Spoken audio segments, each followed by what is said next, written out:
नमस्कार, आपण पाहताय कोकणचं नंबर 1 महा चॅनल कोकण सार लाईव्ह बातमीपत्रात आपलं स्वागत। सुरुवात करूया हेडलाईन्सनं। बांधकाम व्यावसायिकाच्या खून प्रकरणाचा 9 तासात उलगडा, मुकादमानं कबूल केला गुन्हा। वेंगुर्ल्यात ठाकरे शिवसेनेचा मोर्चा, आमदार दीपक केसरकरांच्या राजीनाम्याची मागणी। आणि आमदार निलेश राणेंनी नगरसेवक अधिकाऱ्यांचे कान टोचले। आता पाहूया सविस्तर बातम्या। भारतीय सैन्य दलातील निवृत्त सुभेदार तथा जिल्हा समायोजन कार्यालयातील मुख्य लिपिक नामदेव रामचंद्र सावंत यांचं गुरुवारी दुपारी आकस्मिक निधन झालं। त्यांच्या पार्थिवावर शुक्रवारी अंत्यसंस्कार करण्यात आले। माजी सैनिकांनी त्यांना अखेरचा निरोप दिला। त्यांच्या आकस्मिक निधनाचा सावंत कुटुंबियांसह आजी-माजी सैनिक परिवार आणि सर्वांनाच धक्का बसला। मूळचे दाणोली गावठण येथील नामदेव सावंत यांनी भारतीय सैन्य दलात सेवा बजावली। त्यानंतर ते ओरोस इथं जिल्हा समायोजन कार्यालयात मुख्य लिपिक म्हणून कार्यरत होते। नामदेव सावंत त्यांच्या कुटुंबाला सैनिकी परंपरा असून त्यांचे काका तसेच भाऊ भारतीय सैन्य दलात होते। सेवाभावी वृत्तीचे नामदेव सावंत गोरगरीब विद्यार्थ्यांसह गरजूंना ते नेहमीच मदत करायचे।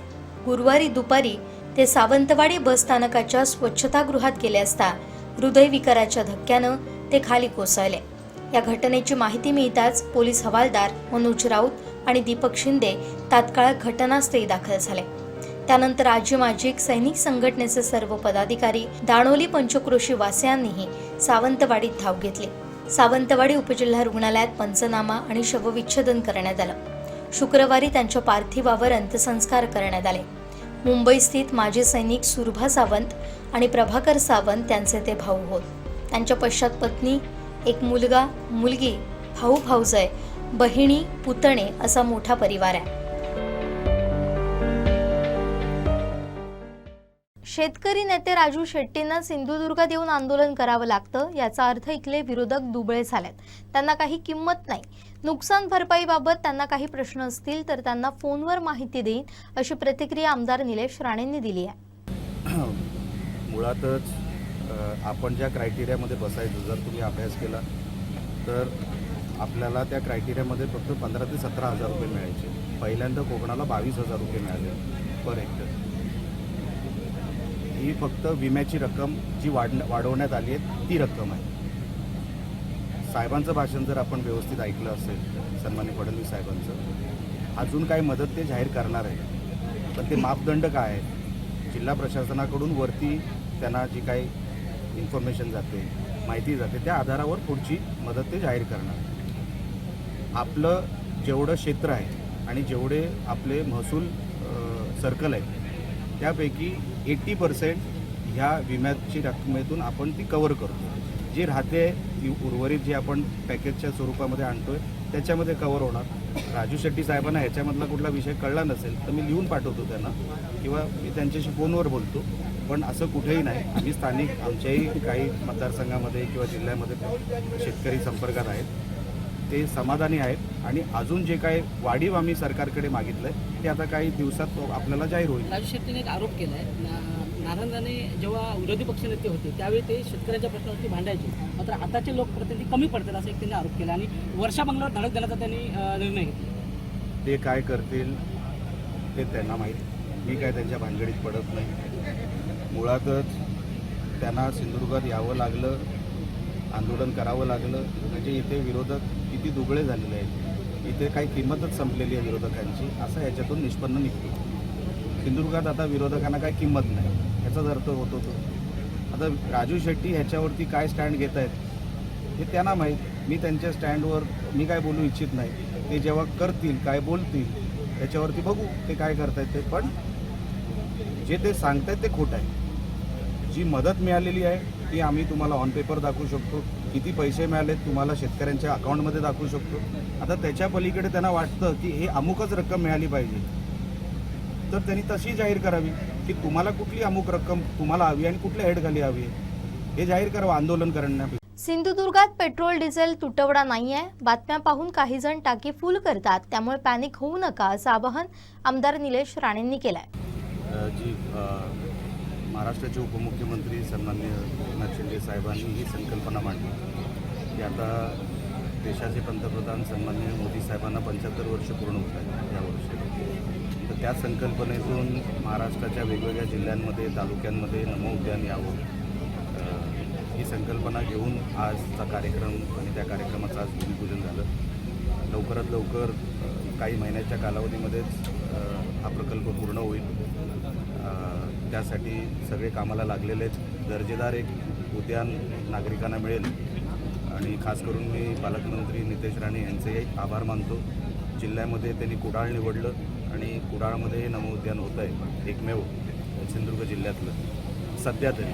त्यासाठी मी पालकमंत्री साहेबांचं मनापासून आभार व्यक्त करतो आणि एक दर्जेदार वास्तू इथे उभी राहावी यासाठी आमचे सगळ्यांचे प्रयत्न आहेत. साहेब, काल जिल्हाधिकाऱ्यांनी असं म्हटलं होतं की पेट्रोल आणि डिझेलचा कुठे तुटवडा होणार नाही. मात्र आज जर बघितलं तर अनेक पेट्रोल पंप बंद झाले आहेत जिल्ह्यातले आणि रांगा ज्या आहेत त्या दिसून येत आहेत. काय सांगाल? काय झालं आहे, मीडियाच्या काही रिपोर्ट्सवर लोक पॅनिक होतात. प्रत्येक पेट्रोल पंपची एक कपॅसिटी असते रोजची. त्या कपॅसिटीच्या बाहेर जर तुम्ही जाऊ शकत नाही तर त्या रांगा दिसणार तुम्हाला कुठे. मी स्वतः जिल्हाधिकाऱ्यांशी बोललो. काय झालं आहे, बातम्या बघून लोक पॅनिक होत आहेत आणि पॅनिकमुळे याची 75% फुल आहे तो पण फुल करायला अजून चालू म्हणून त्या रांगा आपल्याला दिसत आहेत. त्याच्यामध्ये पॅनिक व्हायचं काही कारण नाही. कुठेही शॉर्टेज आम्ही येऊ देणार नाही. आम्ही सातत्याने टचमध्ये आहे, प्रशासन सातत्याने टचमध्ये आहे. जे एजंट आहेत, प्रायव्हेट असतील, गव्हर्नमेंट असतील, त्या सगळ्यांशी आमचं बोलणं चालू आहे. कुठेही सिंधुदुर्ग जिल्ह्यामध्ये शॉर्टेज येऊ. माझं सगळ्यांवर लक्ष आहे. खुर्चीसाठी खूप धडपड झाली. कुडाळ नगरपंचायतीत काय होईल ते यावरून दिसतं.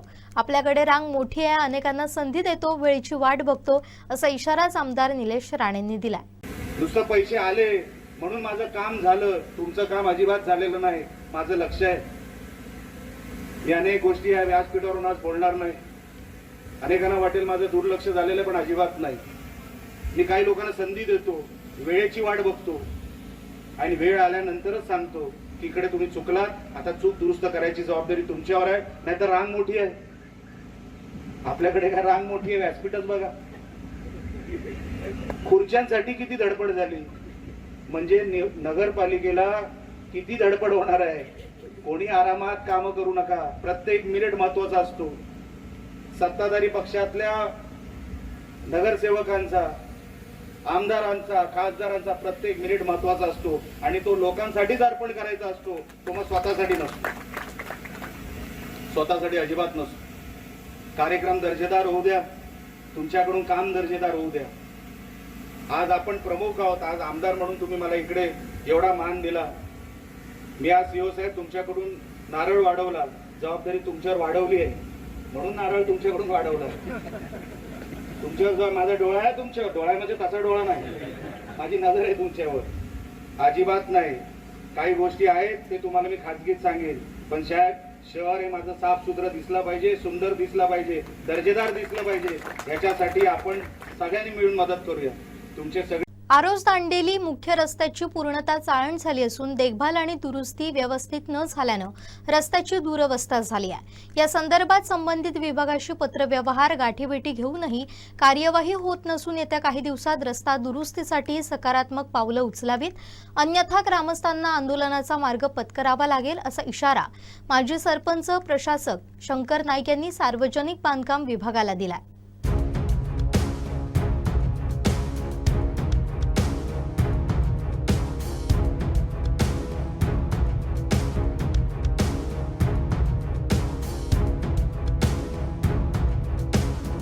मी माजी सरपंच तथा प्रशासक आरोस ग्रामपंचायत. तर या ठिकाणी आमचा जो आरोस दांडेली मुख्य रस्ता ते ग्रामपंचायत हा 15 ते 16 सालात मुख्यमंत्री ग्रामसडक योजनेतून झाला होता. सदर रस्त्याची देखभाल दुरुस्ती व्यवस्थित 5 वर्ष न झाल्यामुळे आज तो पूर्णपणे रस्त्याची चाळण झालेली आहे, पूर्णपणे नादुरुस्त झालेला आहे, खड्डेमय झालेला आहे. आणि या संदर्भात आम्ही संबंधित विभागाशी वारंवार पत्रव्यवहार केला. गाठीभेटी, त्याच्यानंतर संबंधित आमदारांशी याविषयी बोललो, तरी पण अजून त्याविषयी काही सकारात्मकता आपल्याला दिसलेली नाही. तर मी संबंधित खात्याला एकच सांगतोय की जर येत्या काही दिवसात जर या रस्त्या दुरुस्तीच्या दृष्टीने जर सकारात्मक पावले उचलली नाही तर आम्हाला या ठिकाणी गावाच्या वतीने आंदोलनाचा मार्ग स्वीकारावा लागेल. धामापूरवरून येणाऱ्या नवीन नळपाणी योजनेचं काम वेळेत पूर्ण व्हायला पाहिजे. कामं करताना नगरसेवकांसहित अन्य काही अडचणी येतील त्या तुम्हाला सोडवाव्या लागतील, अशा स्पष्ट सूचना आमदार निलेश राणेंनी मालवण मुख्याधिकाऱ्यांना आढावा बैठकीत दिल्या. ते आता नळपाणी योजनेचं कुठपर्यंत आलं ते 22% काम झालेलं आहे. आता ते ग्रॅज्युएटची लाईन आहे ती रायझिंग दुरुस्तीचं म्हणतात हे नवीन नळपाणी योजनेचं. हां, रायझिंग लाईन आहे ती धामापूरपासून चौक्यापर्यंत आणि पुढे ग्रॅज्युएट लाईन आहे चौक्यापासून कुंभारपर्यंत. तर त्यामध्ये रायझिंग लाईनचं बऱ्यापैकी 85% काम पूर्ण झाले. थोडेसे जे अडथळे आहेत सुरुवातीला ते आम्ही बसून त्यांच्याशी एकदा बोलणं झालेलं आहे, ते तयार झालेलं आहे, त्यांच्याशी बसून चर्चा करतो. आणि चौक्यापासून कुंभारपर्यंत काम जवळजवळ आपलं 40% पूर्ण झाले. 6 कोटीमध्ये 6 किलोमीटरची लाईन आहे, त्यामध्ये 2 किलोमीटरचं काम पूर्ण झालेलं आहे. आणि त्यामध्ये आता सध्या तर काही अडचणी नाही, त्यामुळे ते काम होईल करेल. फक्त पाण्याच्या टाकीची एक जागा होती की पॉलिटेक्निकमध्ये, त्या जागेचा फक्त प्रश्न आपला पत्रव्यवहार चालू आहे संचालकांसाठी पॉलिटेक्निकचा. आणि एक दुसरं म्हणजे पाण्याचं जे आरक्षण जलसंपदा त्यांच्याशी पत्रव्यवहार चालू आहे. त्यानंतर आपण शहरातील डिस्ट्रीब्युशन लाईन काम पुढच्या महिन्यामध्ये त्याची तरतूद कितीची आहे पाणी नळपाणी योजनेची? 43 ते झाले. आता इथे 5 कोटी रुपये जे दिसत आहेत ते आता त्याची तरतूद झाली की मागच्या वार्षिक योजनेत झाली? नाही, टोटल 6 कोटी रुपये खर्च झाले. 43 कोटी. रिजल्ट आता 15 कोटी रुपये मागच्या म्हणजे आता मध्ये मध्ये काही गोष्टी अडचणीच्या होतील त्या तुम्हाला सोडवून द्यायला लागतील त्या लोकांना. मागे जिरगे होते तर जिरगे ते सगळं करायचे, पण आता तुम्हाला पण जिथे जिथे अडचणी येतील, काही अडचणी काही नगरसेवकांच्या येतील, काही अडचणी तिकडच्या रस्त्यावरच्या येतील, ते तुम्हाला बसून सोडवावे लागतील. जिथे तुम्ही सोडू शकत नाही तिथे आम्हाला सांगा, आम्ही आमचं इंटरफेअर करू आणि ते सोडवा. तर ते लवकरात लवकर टाइम बाउंड योजना येते ती लवकरात लवकर झाली पाहिजे. त्याचं काय होतं, उगाच त्या ठेकेदाराला कारण मिळतं, आम्हाला कारण द्यायला की साहेब यांच्यामुळे असं झालं आणि त्या कारणामुळे आम्हाला काम करता आलं नाही. असं काही होऊ देऊ नका. कुठे जरी त्याला प्रत्येक आठवड्याचं त्याच्याकडून फॉलोअप घ्या की आता काम कुठपर्यंत आलं, किती डिस्टन्स कव्हर झाला, हे सगळं त्याला कुठल्याही ठेकेदाराला संधी देऊ नका आणि कुठल्याही लोकप्रतिनिधीलाही संधी देऊ नका. कारण का काही लोक टपलेले आहेत. फिगर एवढा मोठा आहे की लोकांना वाटतंय की ते मला पण त्याच्यातलं काहीतरी मिळावं. असं काय होणार नाही, असं काय होऊ देऊ नका.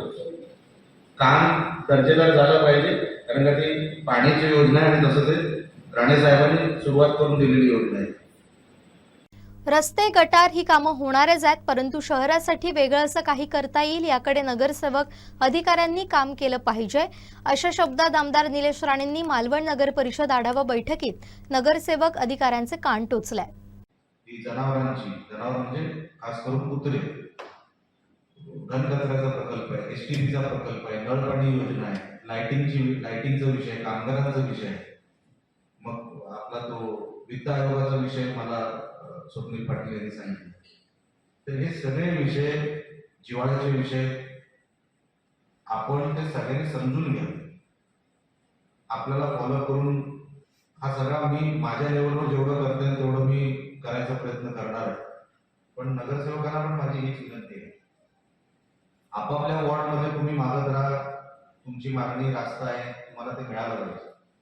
पण शहरासाठी पण आता नाविन्यपूर्ण योजनेमधून नाविन्यपूर्णामध्ये पण एक वेगळं महत्व असतं, एक वेगळा निधी असतो. काहीतरी सुचवा शहरासाठी, काय आपण करू शकतो, ट्रॅफिकच्या व्यवस्थेसाठी आपण काय करू शकतो. आपण हे सभागृह चालवतो, सभागृहामध्ये शहराला चांगलं काय देता येईल याच्यासाठी पण हे सभागृह चाललं पाहिजे. वैयक्तिक माझ्या वॉर्डमध्ये हे मिळालं नाही, हा कॉन्ट्रॅक्टर काम करत नाही वगैरे वगैरे. मी माझ्या 6 वर्षाच्या कालावधीमध्ये आमदारकीच्या कुठल्याही ठेकेदाराचं नाव देखील मी सभागृहात काढलेलं नाही. मला वैयक्तिक विषय हा करायचा नाही. करायचं काम तर एवढं चांगलं करायचं की लोकांना ते आवडलं पाहिजे. लोकांनी पण विश्वासाने आपल्याला इथे निवडून दिलं, तर आपल्याला लोकांसाठी या सगळ्या योजना इथं पहिले राबवाव्या लागतील. पहिलं शहराला एक आकार द्यावा लागेल. आकार दिल्यानंतरच हे सगळे पैसे इम्प्लिमेंट होतील. शिवसाहेब, आपण पण 2 दिवस येता, आपण 1 दिवस वाढून आम्हाला मालवणला द्या. पाहिजे सेपरेट गाडी तुम्हाला मी पाठवतो.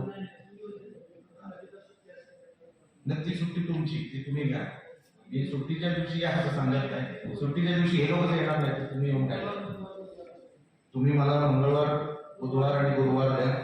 तर 3 दिवस इकडे, 3 दिवस तिकडे. पालकमंत्र्यांचा तो मतदारसंघ आहे, पालकमंत्री माझे बंधू आहेत. मी त्यांना सांगेन तुम्हाला 1 दिवस एक्स्ट्रा ऍडेड आमच्यासाठी सोडावं, तर तुम्ही आमच्याकडे या, 3 दिवस द्या. बाकी फुल टाइम कसं करायचं तुम्ही नंतर डिपार्टमेंटशी बोलून करीन. पण मालवणला आज खरोखरच या नियोजनाची गरज आहे. याला सगळ्या या विषयांना गांभीर्याने घ्या. शहराला आम्हाला अतिशय नुसतं पैशाची नाही, पैसे तर येणारच आहे. तुम्ही पैशाची काळजी करू नका. पैसे मी 100% आणणार, कुठेही काय कमी पडू देणार नाही. पण तुमच्याकडून पण मला तेवढंच रिस्पॉन्स वाटला पाहिजे. आता काय होतं, मला कुडाळमधून जास्त रिस्पॉन्स मिळतो. तिकडचे जे सीओ आहेत औंधकर म्हणून, ते मला मंत्रालयामध्ये पहिल्या शिडीवर पाय ठेवतात आणि मला फोन करतात, साहेब मी आलोय, मला अमुक अमुक डिपार्टमेंटमध्ये तुमची मदत लागेल, अमुक अमुक मंत्र्यांकडे तुमची मदत लागेल, तुमचा फोन गेला पाहिजे. आणि त्यांच्या त्या पाठपुराव्यामुळे आज नाही करून मागच्या निवडणुका जरी असल्या तरी 25 ते 26 करोड रुपये इतर कुठल्याही नगरपंचायतीला मिळाले नाही, तेवढे कुडाळ नगरपंचायतीला मिळाले. लक्षात घ्या, फॉलोअप हा मेन असतो. आपण फॉलोअप करा. आपल्या सगळ्या कर्मचाऱ्यांना इकडे सहकार्यांना सांगा की तुम्ही आता फक्त खुर्चीवर बसलेला आहात म्हणून काय आम्ही तुम्हाला प्रश्न विचारणार नाही, तसं होणार नाही. तुम्हाला प्रश्नांची उत्तर द्यावी लागणार. मी प्रश्नांची उत्तर देतो. मला कोणी कुठलाही नागरिक मला विचारू शकतो की तू निलेश काय केलं 6 वर्षामध्ये, तर मला सांगणं हे हा माझं कर्तव्य आहे, माझा जॉब आहे, माझं काम आहे. तुम्ही कर्मचारी म्हणून नगरपालिकेचे तुम्हाला प्रत्येक डिपार्टमेंटची जी जबाबदारी मिळाली ती तुम्हाला हँडल करावीच लागेल. इकडे आता सगळे झाल्या, निवडणुका झाल्या, सगळं झालं, आता तुम्हाला कामच करून दाखवायचं आहे आणि तसंच आम्हाला सगळ्यांना पण दाखवायचं आहे. तुम्ही कृपया करून मला या शहरासाठी ही सगळी कामं इम्प्लिमेंट करून द्या. नवीन काहीतरी आपल्याला जनरेट करतंय असं नवीन जनरेट काहीतरी करून स्कीम मला द्या. त्या स्कीम इम्प्लिमेंट कशा करायच्या ते आपण करू. आणि बाकी तुम्हाला मी मनापासून शुभेच्छा देतो. काही अडचण असेल तर मला आपण कृपया करून कॉन्टॅक्ट करा, एवढं सांगतो आणि आपले आभार व्यक्त करतो. आपण इथे चांगली मीटिंग घडून आणली त्याबद्दल. मोकाट कुत्र्यांबाबत काय करायचा याचा निर्णय घ्यावा लागेल, अशा सूचना आमदार निलेश राणेंनी मालवण नगर परिषद आढावा बैठकीत मुख्याधिकाऱ्यांना दिल्या. त्याच्यामध्ये मग तुम्हाला हे सगळे जनावर, कुत्री वगैरे सगळे त्यांचे निर्विजीकरणासाठी तुम्हाला पैसे लागणार. कुडाळमध्ये त्या लोकांनी सेपरेट 11 लाख रुपये माझ्याकडून घेतले निर्विजीकरणाचे. साहेब तुम्हाला फार अभ्यास करावा लागणार. हे सगळे लहान लहान विषय जरी दिसले, आज तुम्ही सागरी महामार्गाचा जो रस्ता लागतो आपल्या शहरातून पेट्रोल पंपाला लागून जो रस्ता जातो, साहेब कुत्र्यांचं साम्राज्य आहे तिकडे. संध्याकाळी कोण बिचारे वॉकला जातात, लहान मुलं खेळतात, काही असू शकतं ना तिकडे. तिथे जाऊन बघा कधीतरी. आणि सगळ्या गोष्टी मी काही माहितीवर सांगू शकत नाही. तुम्हाला काही गोष्टींचे निर्णय जागच्या जागी घ्यावे लागणार. या जनावरांचं काय करायचं, जनावर माझे स्पेसिफिक कुत्रे, बाकी मी कोणाचं जनावर म्हणजे बाकी कोणाचं काय म्हणत नाही. आता तुम्हाला सांगतो नुसतं निर्विजीकरण, आता काय मी त्याचा तपास केला. निर्विजीकरणाची जी काय पद्धत आहे ती फेल गेली. ते जे लिक्विड आहे ते माझी शंका होती की ह्या लिक्विडनी काय होणार नाही आणि त्या लिक्विडनी काय होत सुद्धा नाही. म्हणजे आपल्याला काय करायचं, निर्विजीकरण म्हणजे काय, तुम्ही त्याचं प्रोडक्शन कमी करा. 3 वर्षाची ती सायकल आहे. 3 वर्ष आपण थांबणार आहोत का? मग त्याच्यासाठी आपण काय करणार आहोत की नाही, एवढं फक्त आपल्याला ऑन डेली बेसिस तिकडे नगराध्यक्ष मॅडम आपण पण जाणीवपूर्वक हे घ्या, हे लोकांच्या प्रोटेक्शन सिक्युरिटीचा पण विषय आहे. लक्षात आलं? नुसतं निर्विजीकरणावर डिपेंड होऊ नका.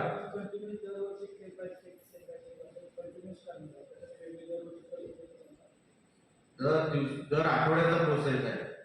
दर दिवशी नाही, दर वर्षाचा नाही, दर आठवड्याचा. ते तुम्ही करावं. हे सगळी मीटिंग झाल्यानंतर मी तुम्हाला सांगतो. आता आम्ही कुडाळात पण सुरू केलं, ती प्रोसिजर तुम्हाला सांगतो. लाइटिंगची व्यवस्था तुम्हाला जसं कचरामुक्त मालवणसाठी कुडाळप्रमाणे मालवण नगर परिषदेनं पुढाकार घ्यावा अशी सूचना आमदार निलेश राणेंनी मालवण नगर परिषद आढावा बैठकीत अधिकारी आणि नगरसेवकांना केली आहे. आज मोठ्या प्रमाणामध्ये आपण हा पैसा खेचून आणण्याचा प्रयत्न करतो आणि शिंदे साहेब मोठ्या प्रमाणामध्ये मालवणसाठी पैसा देत आहेत, कुडाळसाठी देत आहेत. हा सगळा जर तुम्ही मागच्या सव्वा वर्षाचा आवाका बघितला तर जवळपास आपण 80-90 कोटीपर्यंत ह्या सगळ्या खर्चामध्ये हेडमध्ये वेगवेगळ्या असं आपण पोचलेलो आहोत. पण हा सगळा पैसा जरी आपण आणत असलो तरी तो खर्च झाला नाही, जर त्याचं नियोजन झालं नाही तर त्याच्यामध्ये त्या पैशाचा काय उपयोग होणार नाही. काही पैसे आपल्याला 2024-25 मध्ये परतही गेलेले, 5 कोटी रुपये परत गेले कुठल्या तरी हेडमध्ये ॲक्वेरियमच्या भूसंपादनासाठी. आता जर हे असं आपल्याला प्रत्येक हेडमध्ये आपल्याला असं कधीच ऐकायचं नाही तर आपल्याला इम्प्लिमेंटेशनचा काय झालं मध्येच येऊन डिस्टर्ब करण्याचा प्रकार हा नसावा. तर आपण त्यांना सांगा नंतर. आपल्याला जिथे पैसे लागतील, आपल्याला काही डिपार्टमेंटमध्ये कुठे काय अडचण असेल तेही मला सांगा. कुठे काय गरज आपल्याला, कुठल्या डिपार्टमेंट कुठल्या हेडमध्ये आपल्याला पैसे वळवायचे ते मला सांगा. नुसतं आज मी बोलण्यासाठी इथे आलेलो नाही. आता अधिवेशन झालंय, माझ्या नजरेमध्ये शहरासाठी जे पैसे आणणं भाग होतं तो आणण्याचा मी प्रयत्न केलाय. अजून एक 20-25 कोटी रुपये कुठल्या ना कुठल्या मार्गाने आम्ही जे प्रस्ताव दिले तेही येतील. शहराला नुसते रस्ते, गटार आणि बाकीच्या बेसिकच्या बाहेर पण आपण आलो. बेसिक गरजा याच्यामध्ये पूर्ण होते. नगरसेवकांच्या वॉर्डमध्ये जे काय रस्ते, गटर, मीटरचे विषय आहेत ते सगळे ह्याच्यामध्ये कव्हर होते. त्याच्या बाहेरचे काय विषय असतील, जसं CCTV असेल, तुम्हाला बाकी कुठल्या योजनेसाठी पैसा लागणार असेल, ब्युटिफिकेशनसाठी पैसा लागणार. साहेब, शहर सुंदर दिसलं पाहिजे, स्वच्छ दिसलं पाहिजे. तर घनकचऱ्यासाठी आता तुम्ही 55 लाख रुपये आले असं म्हणताय साहेब, त्याच्यामध्ये तो प्रकल्प बसणार नाही. मी आता घनकचऱ्यासाठी वेगळे 5 कोटी रुपये मागितले. काय झालं, एक अभियान चालू होतं, मी आमदार नव्हतो तेव्हा. त्या अभियानाअंतर्गत पण आम्ही तेव्हा 1 कोटी रुपये तेव्हा आणले. आपल्याला किमान 5-6 कोटी. मी आता कुडाळमध्ये MIDC कडून 42 गुंठे जमीन घेतली. आता 42 गुंठ्यामध्ये आम्ही काय करतो, तिकडे 16 कोटीचा प्रोजेक्ट करतो. नुसतं कुडाळ कचरामुक्त होणार नाही तर बाजूला पिंगुळी होणार. ह्या बाजूची एका दुसरं ह्या बाजूचं गाव होईल. दिवसाचा 3 टन कचरा ओला आणि सुका मिळून आम्ही डेली त्याला मग जे काय रूट बसवायचं आहे त्याची जी प्रोव्हिजन करायची ती सगळी बसून आम्ही तिकडे 16 कोटीचा प्रोजेक्ट बसवतो. तसा एक प्रोजेक्ट तुम्ही सांगा. आता काय झालं, तिथे MIDC ला लागून जमीन असल्यामुळे आम्हाला तो प्रोजेक्ट आयडेंटिफाय झाला. आम्ही त्याची प्रोव्हिजन केली. आता तो प्रकल्प त्याचं बांधकाम सुरू झालं. आम्ही जॅपनीज टेक्नॉलॉजी आणून दुर्गंधी येणार नाही. MIDCच्या त्या आवाराच्या बाजूला घर आहे. आम्ही त्यांना गॅरंटी दिली की 1% पण वास तुम्हाला तिकडे त्या प्लांट मधून बाहेर येणार नाही. कुठेही बाहेर कचरा दिसणार नाही. त्याची विल्हेवाट आम्हीच लावणार आहे. असं काहीतरी नुसतं घनकचऱ्यासाठी 55 लाख रुपये. अहो, मालवण शहराचं आपण बोलतोय, जागतिक दर्जाचं पर्यटन शहर आहे. अशा पर्यटन शहरामध्ये आपण फक्त 55 लाखाच्या घनकचऱ्याच्या प्रकल्पावर डिपेंड आहोत. त्याचं विल्हेवाट आपण कसं लावणार आहोत? ह्याच्यासाठी आपण मला सांगा की जागा आहे. आम्हाला प्रोजेक्ट कचरामुक्त मालवण करण्यासाठी आम्हाला हा प्रोजेक्ट लागला. महाराष्ट्र शासन कृषी विभाग यांच्या वतीनं कृषी महोत्सव 2026चं आयोजन करण्यात आलं असून यावेळी कृषी प्रदर्शनाचं आयोजन तथा तज्ज्ञांचे मार्गदर्शन, चर्चासत्र देखील यांचं आयोजन करण्यात आलंय. जास्तीत जास्त शेतकऱ्यांनी महोत्सवात सहभागी होऊन लाभ घेण्याचं आवाहन देवगड तालुका कृषी अधिकारी आरती पाटील यांनी केलंय. नमस्कार. महाराष्ट्र शासन कृषी विभाग आणि तालुका कृषी अधिकारी कार्यालय देवगड यांच्यामार्फत आपण देवगड तालुक्यातील शेतकऱ्यांसाठी कृषी महोत्सव व प्रदर्शन आयोजित करत आहोत. या प्रदर्शनामध्ये आपल्याला विविध मान्यवरांचे मार्गदर्शन होणार आहे. चर्चासत्र आहे. यामध्ये आपल्याला मिलिंद जोशी सर, जे महाराष्ट्र पणन मंडळाचे उपसर व्यवस्थापक आहेत, ते मँगोनेट या विषयावरती आपल्याला मार्गदर्शन करणार आहेत. तसेच आंबा पुनर्जीवन या विषयावरती माननीय श्री यशवंत गव्हाणे सर, उपकृषी अधिकारी सावंतवाडी, हे मार्गदर्शन करणार आहेत. आणि दुसरं म्हणजे संदीप चोरगे, स्थानिक वाण संवर्धन, ते या विषयावरती आपल्याला मार्गदर्शन करणार आहेत. आणि आपल्याला म्हणजे स्थानिक जातीचे वेगवेगळे जी वाणं आहेत तीसुद्धा आपल्याला त्या प्रदर्शनामध्ये पाहायला भेटणार आहेत. तसेच जे महिला बचत गटाची उत्पादनं आहेत तीसुद्धा आपण या प्रदर्शनामध्ये विक्रीसाठी सुद्धा अवेलेबल केलेली आहेत. आणि महिलांसाठी म्हणजे आता आंतरराष्ट्रीय महिला शेतकरी वर्ष 2026 म्हणून डिक्लेअर केलेलं आहे. तर त्या संदर्भात आपण राष्ट्रीय पौष्टिक तृणधान्य या विषयावरती पाककला स्पर्धासुद्धा आयोजित करत आहोत. आणि विशेष आकर्षण या महोत्सवाचं असणार आहे ते म्हणजे ड्रोन प्रात्यक्षिक.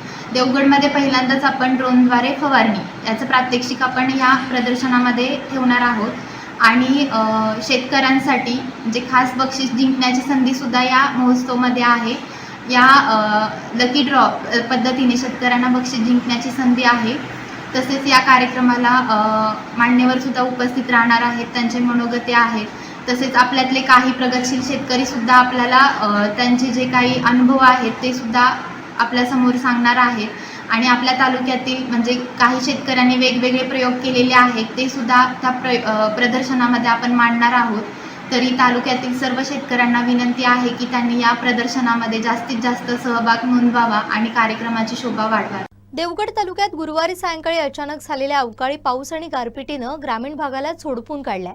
सकाळपासून जाणवणाऱ्या प्रचंड उष्म्यानंतर सायंकाळी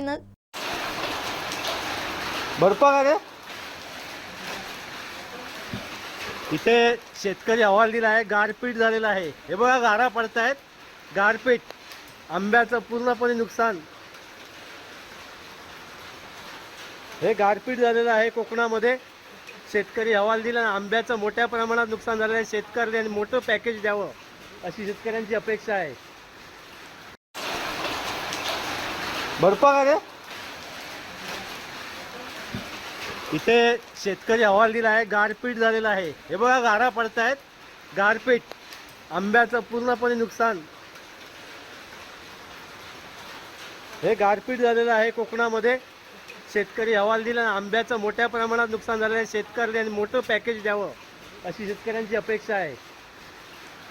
वाचन संस्कृतीला चालना देण्यासाठी आणि ग्रंथांचं महत्त्व जनमानसात रुजवण्यासाठी उच्च आणि तंत्रशिक्षण विभाग, ग्रंथालय संचालनालय महाराष्ट्र राज्य आणि जिल्हा ग्रंथालय अधिकारी कार्यालय सिंधुदुर्ग यांच्या संयुक्त विद्यमानं आयोजित सिंधुदुर्ग ग्रंथोत्सवचा शुभारंभ कुडाळमध्ये मोठ्या उत्साहात झाला. आमदार निलेश राणे यांच्या हस्ते श्री महालक्ष्मी हॉल इथं या 2 दिवसीय ग्रंथोत्सवाचं उद्घाटन करण्यात आलं.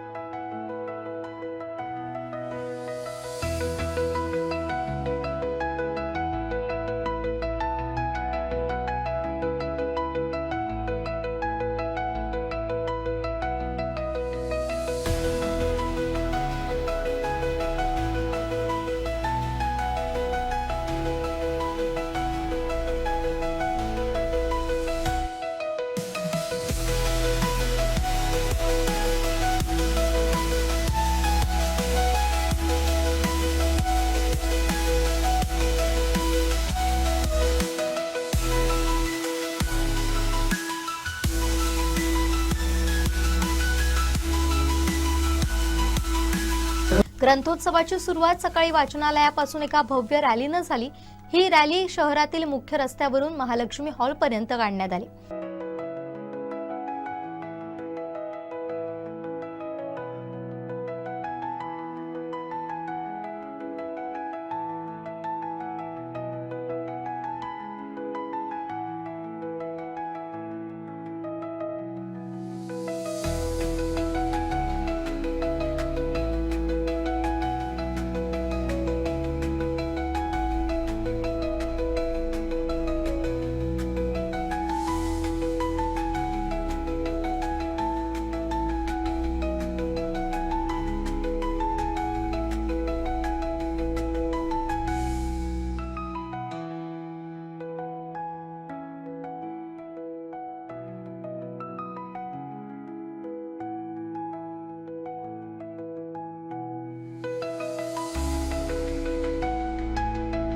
यामध्ये विद्यार्थी मोठ्या संख्येनं सहभागी झाले होते. विविध पौराणिक आणि ऐतिहासिक वेशभूषा परिधान केलेल्या लहान मुलांनी या रॅलीची रंगत अधिकच वाढवली. ग्रंथ आमचे साथी अशा घोषणांनी कुडाळचे रस्ते दुमदुमून गेले होते. या रॅलीला नगराध्यक्षा प्राजक्ता बांदेकर, शिरवलकर, संध्या तेरसे, संजय वेंगुर्लेकर यांच्यासह अनेक मान्यवर उपस्थित होते.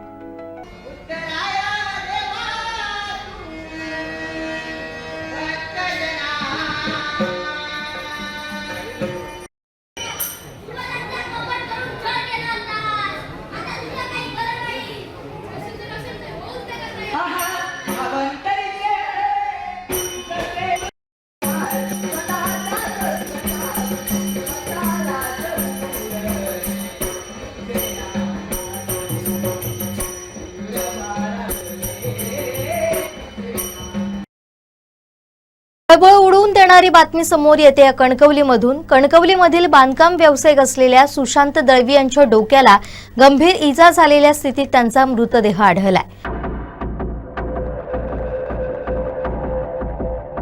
डोक्याला बंदुकीची गोळी लागलेल्या स्थितीत हा मृतदेह आढळून आला. त्यामुळे शहरात एकच खळबळ उडाली आहे.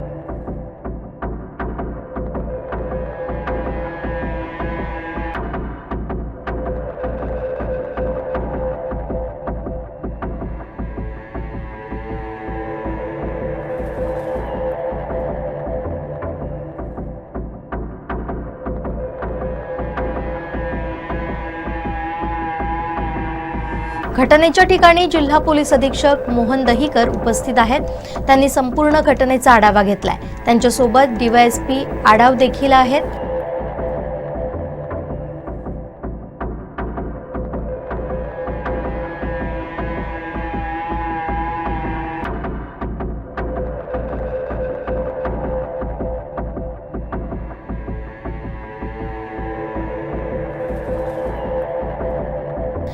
डोक्याला बंदुकीची गोळी घातल्याचा संशय पोलिसांनी व्यक्त केलाय.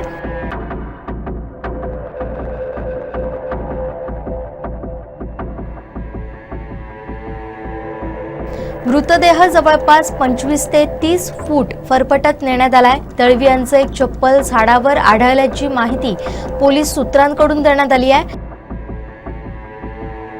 कच्च्या रस्त्यावर कारच्या टायरचे निशाण देखील आढळून आले.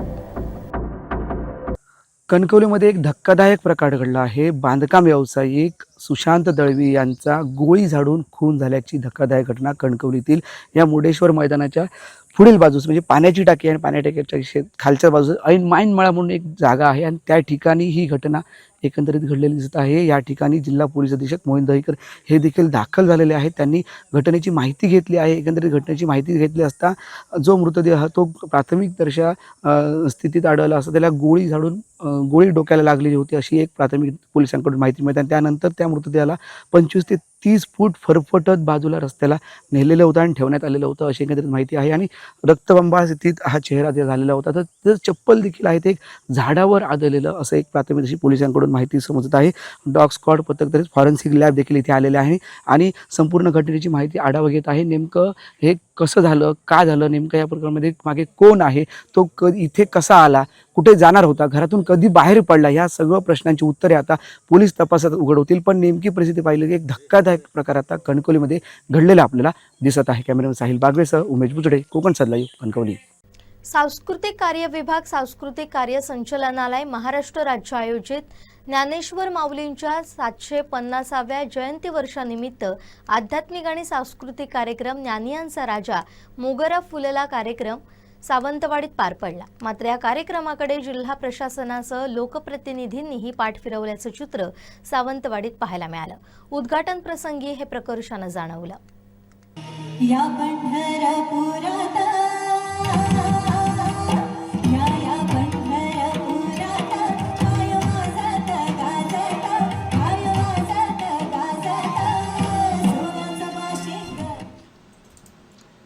संत श्रेष्ठ ज्ञानोबारायांचा गौरव करणाऱ्या या कार्यक्रमाची जिल्ह्यात हवी तशी प्रसिद्धी न झाल्यानं जिल्ह्यातील आध्यात्मिक सांस्कृतिक क्षेत्राची गोडी असणारे अनेक श्रोते यापासून वंचित राहिले. एका सुंदर कार्यक्रमाला त्यांना मुकावं लागलं. सोशल मीडियावरील या कार्यक्रमाचे व्हिडिओ बघितल्यानंतर श्रोत्यांकडून हळहळ व्यक्त केली जाते. प्रसिद्ध व्याख्याते, स्वास्थ्य आणि समाजविषयक निरूपणकार गणेश शिंदे आणि सहकाऱ्यांच्या उपस्थितीत हा कार्यक्रम सावंतवाडी इथं झाला. राज्यभरात विविध जिल्ह्यांमध्ये संत ज्ञानेश्वरांच्या सप्तशतकोत्तर सुवर्ण महोत्सवी वर्षानिमित्त ज्ञानी यांच्या राजाचे महात्म्य आजच्या पिढीला कळण्यासाठी या अप्रतिम कार्यक्रमाचं आयोजन करण्यात आलं होतं. मात्र सिंधुदुर्ग जिल्ह्यात झालेल्या या कार्यक्रमाला प्रशासकीय अधिकारी, लोकप्रतिनिधींनीही पाठ फिरवली. उद्घाटन सोहळ्याला शेकडोंची आसन क्षमता असणाऱ्या या कार्यक्रमास जेमतेम 50 श्रोतेही उपस्थित नव्हते. कार्यक्रमाचा प्रसार करण्यात सांस्कृतिक विभाग कमी पडल्याचं बोललं जात आहे. सोशल मीडियावर या कार्यक्रमाचे व्हिडिओ प्रसारित झाल्यानंतर अनेकांनी हळहळ व्यक्त केली. सावंतवाडी सारख्या कला सांस्कृतिक क्षेत्राचा वारसा लाभलेल्या भूमीतील श्रोते एका चांगल्या कार्यक्रमाला मुकल्याची खंत अनेकांनी व्यक्त केली. सांस्कृतिक विभागानं असे दर्जेदार कार्यक्रम करताना त्याचा लाभ अधिकाधिक श्रोत्यांनाही व्हावा यासाठी दक्षता घ्यावी असंही आवाहन केलं. जवळपास 3 तास हा कार्यक्रम येथील बॅरिस्टर नाथपै सभागृहात चालला. सुगम संगीतासह अभंग गायन, संत वचन आणि प्रबोधनपर निरूपणानं व्याख्याते गणेश शिंदे आणि सहकाऱ्यांनी उपस्थित श्रोत्यांची मने जिंकली. ज्ञानाला मुळात भाषेची मर्यादा होती, गुरु शिष्य परंपरेची मर्यादा होती. ज्ञानोबरायांनी या मर्यादा थोड्याशा बाजूला ठेवल्या. वेळ प्रसंगी व्यवस्थेला जाब विचारला. आदिनाथ गुरु सकळ सिद्धांचा, मच्छिंद्रतयाचा मुख्य शिष्य, मच्छिंद्राने बोध गोरक्षासी केला, गोरक्ष वळला गहिनी प्रते, गहिनी प्रसादे निवृत्ती दातार, ज्ञानदेवे सार चोचविले. एक गुरु आणि एक शिष्य. ज्ञानोबरायांनी ही परंपरा थोडीशी बाजूला ठेवत हे सगळं ज्ञान सगळ्यांसाठी खुलं करून दिलं. येथे आहे सकलांचे अधिकार, इथं आता सगळ्यांना अधिकार आहे. मुळात संस्कृत आपल्यापैकी किती जणांना समजते? मर्यादा आहे. गीतेसारखा महान ग्रंथ तोही संस्कृतमध्ये होता, पण तो सर्वसामान्य लोकांना समजेल अशा प्राकृतमध्ये आला पाहिजे. ज्ञानोबरायांनी गीतेवरती भाष्य केलं, गीतेवरती टीका केली आणि ती संस्कृतमध्ये न करता मराठीमध्ये, प्राकृतमध्ये केली आणि सगळ्यांना समजेल उमजेल अशा भाषेमध्ये ज्ञानेश्वरी सारखा महान ग्रंथ तुमच्या माझ्यासमोर मांडला. ज्ञानोबरायांच्या आपल्यावरती अनंत असे उपकार आहेत. प्रेक्षकांची उपस्थिती आणि मिळणारी दाद कार्यक्रम सादर करण्यासाठी आमचा हुरूप अधिक वाढवते अशी भावना गणेश शिंदे यांनी व्यक्त केली. त्यामुळे सांस्कृतिक विभाग आणि स्थानिक प्रशासनानं असे सांस्कृतिक कार्यक्रम करताना त्याचा लाभ श्रोत्यांनाही व्हावा याचीही दक्षता भविष्यात घ्यावी असं आवाहन रसिक श्रोत्यांकडून करण्यात आलंय. विनायक आवाज, कोकण साद लाईव्ह, सावंतवाडी.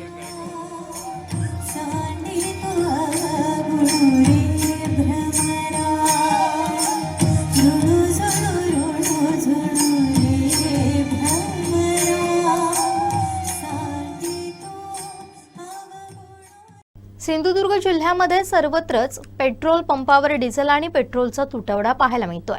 कणकवलीत देखील गुरुवारी दिवसभर पेट्रोल पंपावर पेट्रोल डिझेल उपलब्ध नव्हतं. त्यानंतर शुक्रवारी सकाळी पेट्रोल डिझेल पंपावर उपलब्ध झालं. पण पेट्रोल डिझेल घेताना काही नियम पाळावे लागतात. याचा आढावा घेतलाय कणकवली प्रतिनिधी उमेश बुचडे यांनी.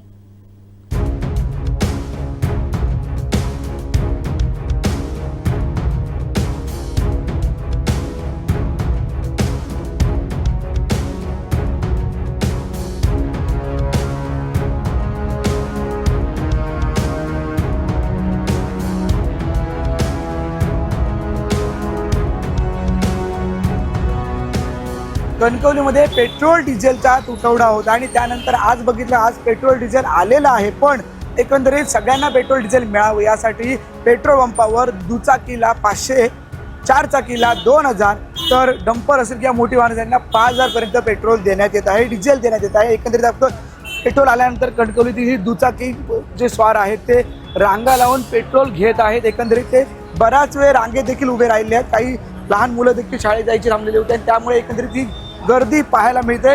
आपण बघतोय की जे ग्राहक आहेत किंवा पेट्रोल घेत आहेत एकंदरीत त्यांचं कसं जे नियोजन असतं की इथले पेट्रोल व्यावसायिक आहेत त्यांच्याकडून देखील जाणून आहोत की नेमकं काय नियोजन आहे, कशा पद्धतीने किती लिटर पेट्रोल आलेलं आहे. साहेब एकंदरीत काय सांगाल, किती लिटर पेट्रोल आहे आणि कशा पद्धतीने नियोजन होतंय?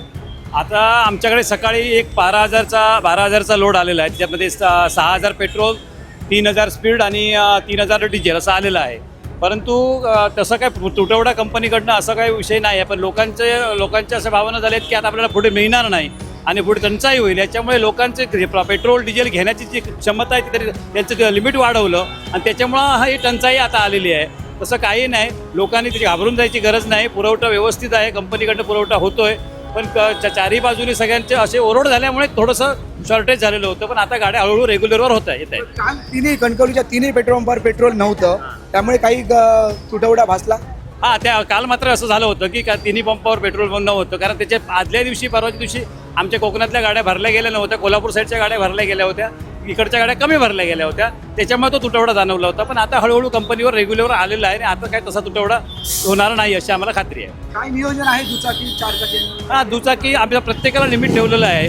आलं ना, 500 रुपयेपर्यंत आम्ही टू व्हीलरला घेतोय, 1,000 रुपये फोर व्हीलरला देतोय आणि 2,000 रुपये देतोय. असं प्रत्येकाला लिमिट ठेवलं आहे. असं म्हणजे लिमिट अशासाठी ठेवलं आहे की कोणी साठा करू नये आणि त्याचा उगाच हे करू नये. म्हणून साठा केला तर परत तीच टंचाई होणार. सगळ्यांना पेट्रोल पुरलं पाहिजे, डिझेल पुरलं पाहिजे. आणि कॅन किंवा बाटली किंवा अशा ह्याच्यामध्ये कलेक्टर साहेबांच्या ऑर्डर असल्यामुळे आम्ही ते पूर्णपणे बंद केलेलं आहे. ते आम्ही देतच नाही. तिथे आपण बघितलं की जिल्हाधिकाऱ्यांची ऑर्डर होती, कॅन असेल, बाटली असेल, याच्यामध्ये पेट्रोल देत नाही. आपण सध्या बघतो पेट्रोल आलेलं आहे आणि आल्याच्या त्यामुळे सध्या गर्दी. किती वेळ तुम्ही रांगेत उभ्या? अर्धा तास. काय सांगताय पेट्रोल परिस्थिती काय? पेट्रोल म्हणजे आता काही पेट्रोल 200 आहे, काही यांच्या 500 देत आहे. हां, हे बऱ्याच ठिकाणी आहेत आणि देखील रांग दिसते आपल्याला. किती वेळ रांगेत उभ्या आहात तुम्ही? आता मला जवळपास अर्धा पाऊण तास झाला इथे आणि आता सध्या कसं तिकडे नायकांच्या पेट्रोल पंपावर 200च पेट्रोल देत आहेत आणि 200चं पेट्रोल काही पुरवठा घेण्यासारखं नाही आहे. इथे तरी निदान 500चं तरी पेट्रोल सध्या देत आहेत. तर त्याच्यावर 1-2 दिवस जाण्याचे चान्सेस आहेत. तर ही परिस्थिती बघूया कसे काय सरकार हाताळतंय ते. काही ठिकाणी 200, काही ठिकाणी 500 अशा पद्धतीने नियोजन आहे. किती वेळ रांगेत आहे? पेट्रोल काय परिस्थिती आहे? आताच 15-20 मिनिटं आले, नुकतंच आलो. सकाळी 3 वाजल्यापासून आलो. कशामध्ये काय डिझेल की पेट्रोल भरणार? पेट्रोल भरणार आम्ही, पण आम्हाला जायचं आहे आम्हाला कोल्हापूरला, पण आम्हाला पेट्रोलच नाही म्हणून कालपासून तटलोय आम्ही इथं. तुटवडा भासतोय पेट्रोल आणि डिझेलचा. आपण बघतोय की गर्दी जी आहे ती चारचाकी आहे, दुचाकी आहेत, रिक्षा आहेत, डंपर आहेत, हे आपल्याला दिसत आहे. त्यामुळे तुटवडा असला तरी ग्राहकांनी म्हणजे जे पेट्रोलधारक आहेत किंवा वाहनधारक आहेत त्यांनी पॅनिक होऊ नये.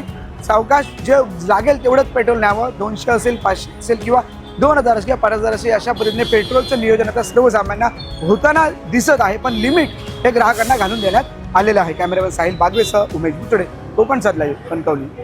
शेवटी ठळक घडामोडी पुन्हा एकदा. बांधकाम व्यावसायिकाच्या खून प्रकरणाचा 9 तासात उलगडा, मुकादमानं कबूल केला गुन्हा.